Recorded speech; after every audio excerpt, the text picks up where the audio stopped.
तो हे पवित्र मताचा अधिकार बाबासाहेबांनी आपल्याला दिलेला आहे आणि ते मत न देता निवडून त्याला बिनविरोध द्यायचं म्हणजे बाबासाहेबांच्या विचाराला मानायचंच नाही, संविधानाला मानायचंच नाही. दिल्लीमध्ये भाजपचे लोक, यूपी मध्ये भाजपचे लोक, बजरंग दलाचे लोक, हिंदू संघटनाचे लोक दिवसा ढवळ्या बाबासाहेब संविधान फाडतात, पुतळ्या तोडतात, तरी पंतप्रधान काय बोलत नाही. म्हणजे अशा तऱ्हेची वाईट भावना आपल्या बाबासाहेबाबद्दल, आपल्या मागासवर्गीयाबद्दल आहे. परवा पिंपरीला मीटिंग झाली. वंचितचे आपले बाबासाहेबाचे नातू प्रकाश आंबेडकर साहेब त्या ठिकाणी जाहीर भाषणामध्ये म्हणले का नाही कैलास? ते काय म्हणले की भाजप हा जातीवादी पक्ष आहे, भाजप हा देश लुटणारा पक्ष आहे, भाजप हा गोरगरिबाला फसवणारा पक्ष आहे, म्हणून दलित बांधवांनी भाजपला मत करू नये. हे कोण बोलते? प्रकाश आंबेडकर बोलतात, जे बाबासाहेबांचे नातू. म्हणजे इतका अन्याय अत्याचार या भाजपनी या देशामध्ये, राज्यामध्ये, पुण्यामध्ये चालवला आहे.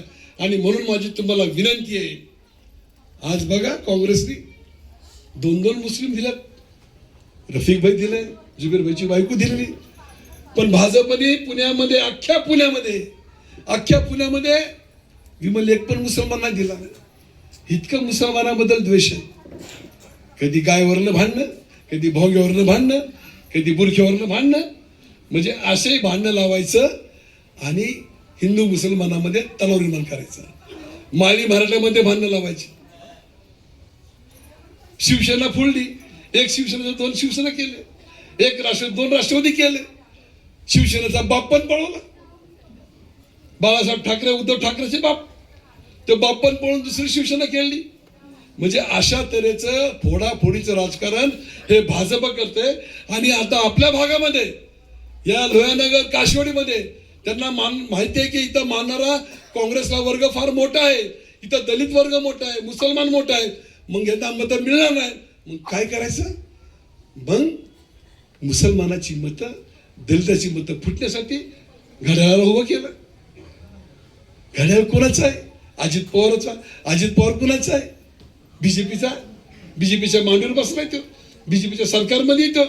आणि म्हणून अशा तऱ्हेने या घड्याळवाल्यांनी आता रफिकभाई म्हणले की यादी बनवायला सुरुवात केली, पैसे द्यायला सुरुवात केली. म्हणजे जो सख्या भावाचा होऊ शकत नाही तर तुमचा काय होणार? रफिकभाई कोण आहे? रफिकभाई काँग्रेसचे खरे कार्यकर्ते. त्यांनी काँग्रेस सोडली नाही, शेवटपर्यंत काँग्रेसमध्ये राहिले. भाऊ गेला पण हे नाही गेले. आणि तोच भाऊ आज रफिक भाईच्या विरुद्ध घड्याळ, अविनाशच्या विरुद्ध घड्याळ, जुबेरच्या विरुद्ध घड्याळ, दिलशद आप्पाच्या विरुद्ध घड्याळ, इंदिरा बागवेच्या विरुद्ध घड्याळ. म्हणजे हे घड्याळ हे बीजेपीने उभा केलेलं एक नाटक आहे.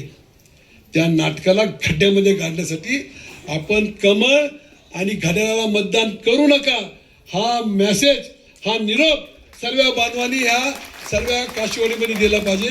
आणि म्हणून आज आम्ही फिरतोय, रफिक भाई, अविनाश, आम्ही सर्व फिरतोय. आम्ही सर्व लोक बोलतात, रफिक भाई पण बोलतोय, अविनाश बोलतोय, 4 पंजे चलाओ, तुम्हारे सामने 4 मिशीन रहेंगी. त्या 4ही मिशीनवरती इकडे तिकडे बघू नका, पंजा बघा, समोरचं बटन दाबा. दुसऱ्या मिशीन मध्ये पंजा बघा, बटन दाबा पंजासमोर.